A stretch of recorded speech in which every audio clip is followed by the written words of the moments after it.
Wala na sa akin. Bakit ay parang masamang loob sa papo mo? Ikaw nang magsasabihan ng mukhang kwarta, ganyan. Aba, anong kwarta mo bigyan sa akin? At sasabihin nila, Siya may sabi mukhang kwarta ka. si Silam Mukhang kwarta. Sino ba ito? Si Erica at si Sheila May. Magkapatid pala. Kayo palang dalawa. Kinalaban pa ninyo, lolo ninyo. Nako, mga walang galang pala kayo, ha? Matapos kayong palakihin, ganito susuwain lang nyo ang inyong lolo, pati auntie niyo.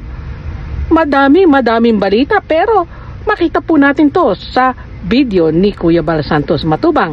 Panoorin po natin.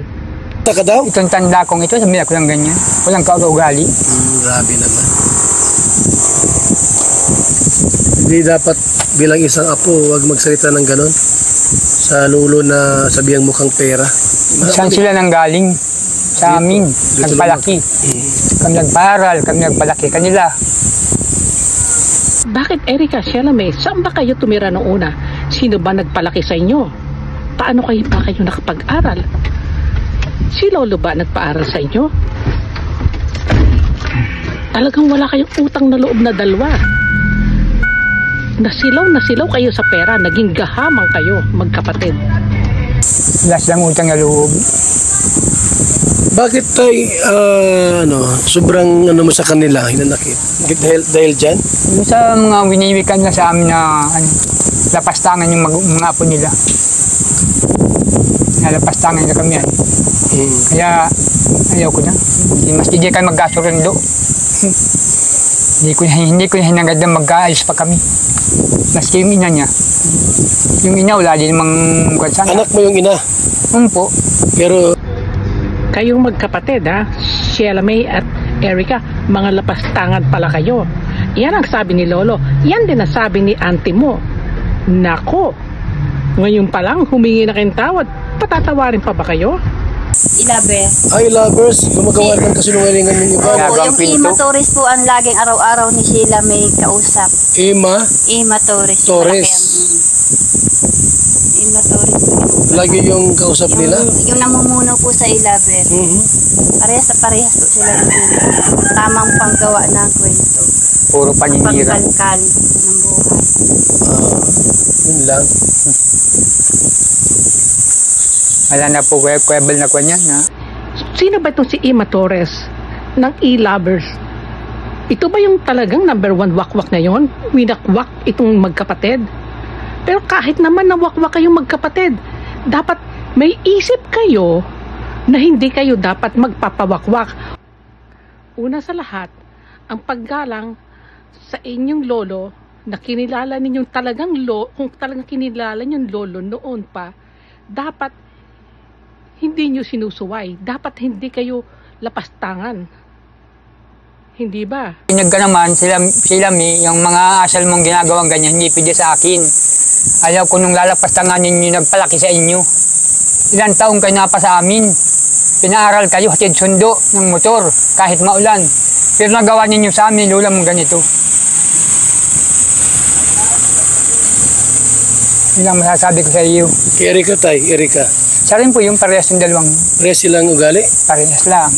Kasi alam mo ba yung dahilan bakit binawi ni Jun A yung kalahating milyon na sana pabahay nila Erica kay Kalinga Prab? Alam ka doon na kwento? Doon po sa pagbawi po ni Sir John A, hindi ko po alam kung saan po napunta yung pera. Kasi magkausap na po sila ni Sheila May. Okay. Opo. Ibig sabihin, mayroong malaking factor si Sheila May kung bakit binawi yung pera kay Kalinga Prab para sa pabahay ni Erica. Opo, kasi ganito, kasi parang kasi ganito po kasi nung pag po binablog po sa Erica ni Sir Kalinga Prab. Alam na po ni Sheila May ang parang pinag-usapan na po nila ni Sir. Ano ating dahilan bakit ka nag-upload ng ganon? Kaya nag-upload po ako noon kasi yung nga po mga naririnig namin, yung mga text sa social media, na ano po ako, gusto ko pong mapa ano po sa sa tao, mga nakakakilala po sa amin. Kasi nakakahiya naman po, baga po. Gusto ko po linisin naman na hindi totoo yung mga paratang sa amin. Ano yung mga paratang sa inyo? Yung gaya po nung sinabi po sa amin, nag-text po sa amin na kami daw ay mga gutom na aso. Sino nagtitik sa'yo niyan? Galing po yun sa mga grupo po ng e-lover. Tinext kayo. Oho. Ano pa yung mga paratang? Sabing isang pitik lang daw sa amin, kami ay tiklop na. Hindi ko alam po kung anong ibig sabihin po nun, yung mga ganun. Gusto ko rin po kasi linisin din po yung nung magulang ko. Hindi naman po sa mga sinalabas po nila na mga text na sabi, naghahabol kami sa pera. Hindi po.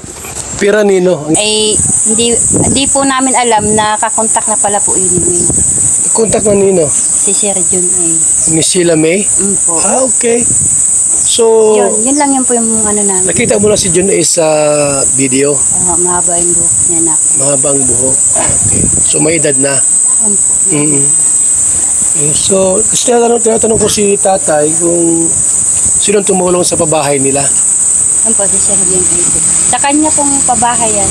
Itong kina-Erika. Wala po diyang sabi po ng mga e-lover sa kanilang pabahay. Hindi po. Kay Sir Jun ay. Pati mga gamit ng bahay. Okay. So, ibig sabihin ngayon, may bahay na si Erika. Sheila May, kumpleto ang gamit. Okay. So, ang nagpabahay niyan, si Jun A. Si Sir Jun. Hindi ang e-lovers. Hindi po. Hindi ang e-lovers. Inaangkin lang po ng mga e-lover. Inaangkin nila na sila nagpabahay Kaya sila niyan. nagagalit kasi ayaw nilang mailabas ang totoo. Ganun ba? So, alam mo yun yung kwento Alam ko. tungkol dyan? Kasi naririnig-rinig ko din po. Kasi iisang bahay lang naman po kasi kami dito. Dito pala si Erika lumaki. Po. Nakatira kay lolo niya. Po. Ngayon, may bahay na silang bago. Siya po. Di ba pupunta rito si Erika? Mula po nung nung bagong taon po na nung last po, itong nasa ospital po kasi mama noon, pag uwi po namin dito, wala na sila, naghakot na sila ng gamit. Nung paghakot, last year pa, Opo, nung bagong taon pa po. mula noon hanggang ngayon, hindi siya pupunta rito, napunta naman. Hindi na po. Hindi na pupunta rito. Wala na Ni po. dumalaw, hindi. Wala na pong Erika pumupunta dito. Pati si Sheila May. Wala na. Okay. Yung mga palabas po ng mga e-lover na sinasabi po nila na monthly may natatanggap si mama.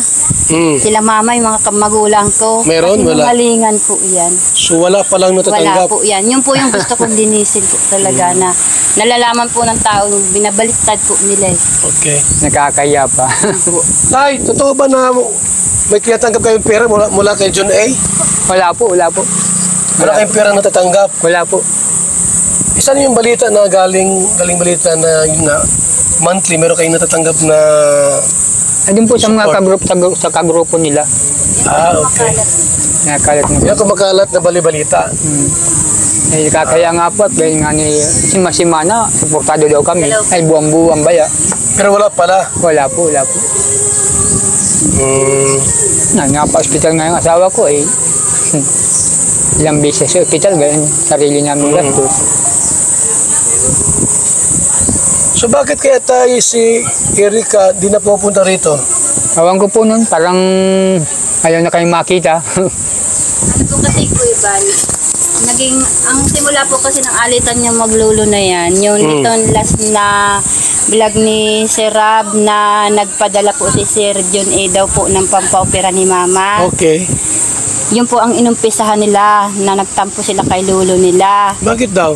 Na dingig naman po nila sa sabi po ni Sir Rab na pampaopera daw po ng matanda tapos allowance ni Erika pag eskwela at may mga sinabi pa ay nung pag-alis po kasi nila Rab nung po magpapaopera na po si Mama at kinukuha na po ng lulo niya ayaw na po nung bigay po nung dalawa at ang sabi po kasi ni Sheila May nung time na yun kundi naman dahil sa akin kung di ko laging nakakausap si Sir John A hindi naman bibigyan kayo ng perang pampaopera. Okay. So ibig sabihin nagkaroon ng Yun po yung contact si naging Sheila May nila. kay John A. Opo. Bakit niya nakilala si John A? Bakit niya nakilala si John A ni Sheila May? Meron po kasi silang mga GC, mga... May group chat? Po. Tapos, Okay. meron tapos sila na yung... Dati meron po silang GC, tapos meron na silang personalan na usapan na silang dalawa na lang. Ni Jun A. at saka ni Sheila May Saka ni Erika. at ni Erika. Okay. So meron silang private conversation, no? Pag-uusap.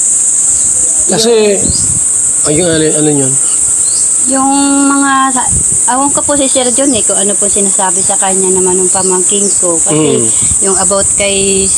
Kasi ang nangyari po kasi kung anong sinasabi sa lolo niya, yun din sinasabi kay John. Kaya nagdesisyon siya na wag nang ibigay kay Rab yung budget ng bahay. Kasi nga, nag-iisip din siguro na kung saan mapunta.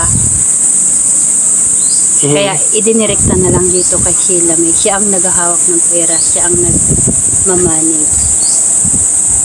So tayo, hindi totoo tayo na meron kang pera na natanggap buwan-buwan? Ay, wala po. Wala po. Wala talaga? Wala po. So maliwanag po mga kalingap na walang tulong si Jun A mula yung tulong Yung buwan-buwan po. buwan-buwan na sinasabing binibigyan. Wala po. Wala po. Wala po talaga mga kalingap. Wala namang sinungaling si tatang, di ba? So wala po talaga mga kalingap na Wala po. tinatanggap si tatay. So ate, ano ang gusto mong mangyari dahil may mga naninira sa iyo na ano yung mga paninira sa yung iba? Kagaya po nung pag-aangkin nila na para ang gusto po kasi nila ng mga ilaber ni Sheila May ilabas pa sa Erika wala naman na sa Kalingap. Ano Yung mga ilabas? paninirang halimbawa na parang kami ay walang-wala nang nabili dito sa ano na ito, halimbawa yung tagay po ng tindahan, yun daw po, yung ganyan. Kaya madami pong masasakit. Ay, yung tindahan mo dyan? Hindi yan kay Erika, sa'yo yan? Hindi po. Yung bahay na yan po, pera pa po yan ng tinulog ni Rowel. Yung pera, yung tindahan mo dyan? Yung tindahan na yan po, yung sahod na po yun ng asawa ko. Wala naman po dyan si Erika. Wala. Hindi naman po yung nagbibigay. Una pala, tumulong si Rowel sa'yo. Tumulong si Rowel? Nung tinutulungan po si Mama, nabibigyan po ako ni Sir Rowel. Kasi yung anak ko po galing po sa accident. Ano binibigay sa'yo ni Rowel? Pera po. Pera? Ang kita naman po sa vlog. Pag binigyan po yan sila Mama, binibigyan po ako. Okay. Kapanggatas daw po kasi nung anak ko yun sa calcium.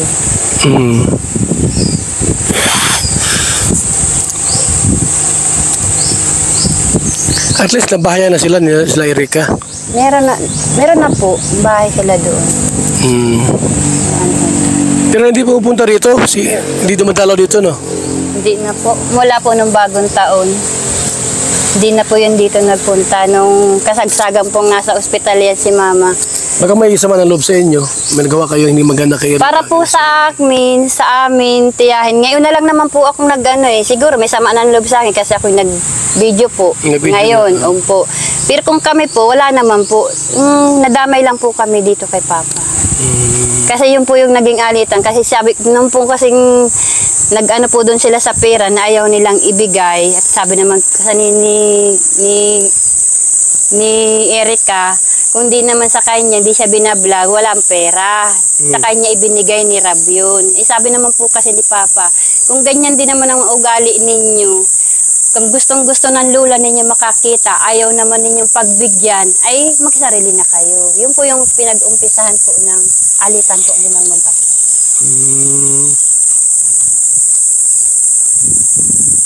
So, nung malabas na ang nakialam si Sheila May, Silang mo po.